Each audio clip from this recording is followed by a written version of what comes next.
title, Using Software to Compute and Present Graphs and Business Data.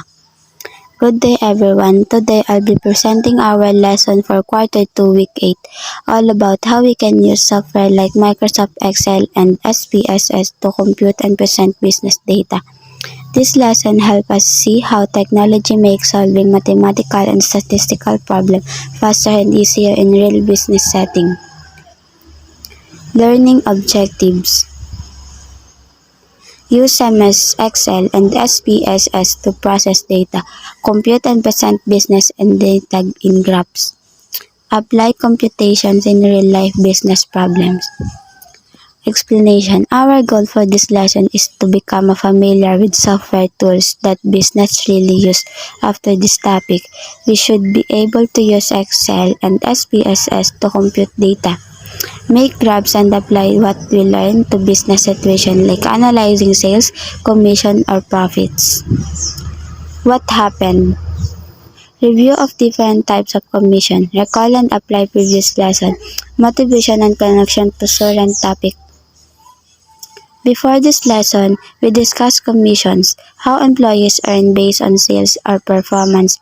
Now, we'll use that same data but process in using software. So instead of solving manually, we'll see how Excel or SPSS can make it faster and more accurate.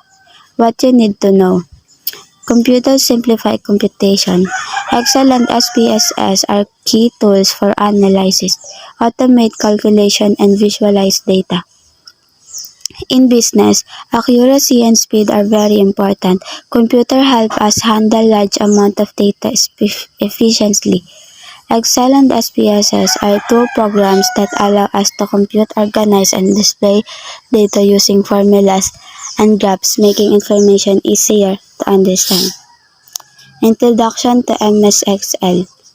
Stores and organize data. Compute values automatically. Create charts and summarize.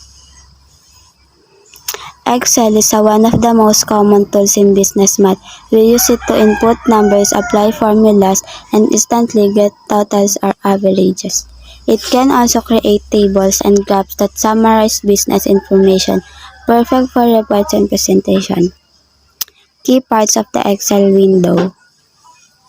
1. Quick Access Toolbar. 2. Ribbon. 3. Formula bar. 4. Spreadsheet grid. 5. Status bar. To use Excel efficiently, we must know its main parts. The toolbar gives shortcuts but saving and undoing action. The ribbon has tabs like Home and Insert. The formula bar is where you see your formulas. The grid is your workspace, and the status bar gives summarize like average or sum. Excel functions and features. Perform automatic calculation. Create tables and charts. Common formulas: sum, average, count. Excel can do many operations automatically. For example, you can use the formula sum A1, A5 to total values, or average A1, A5 for the average.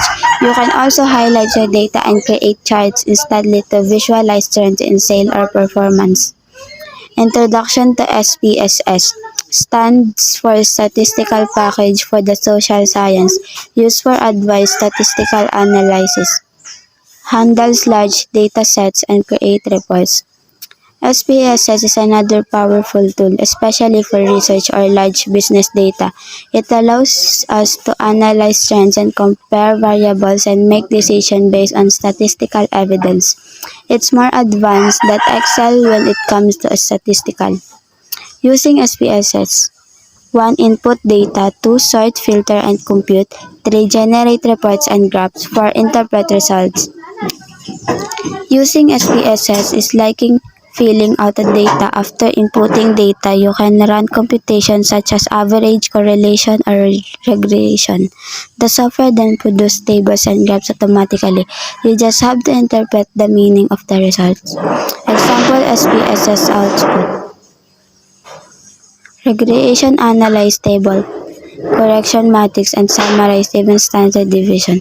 These are some examples of SPS out regression table. So how one factors affect another.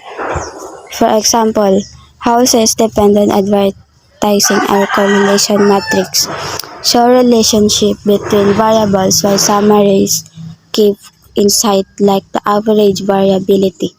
What have I learned? MS Excel spreadsheet for data storage and analysis. 2. SPSS statistical software for complex computation.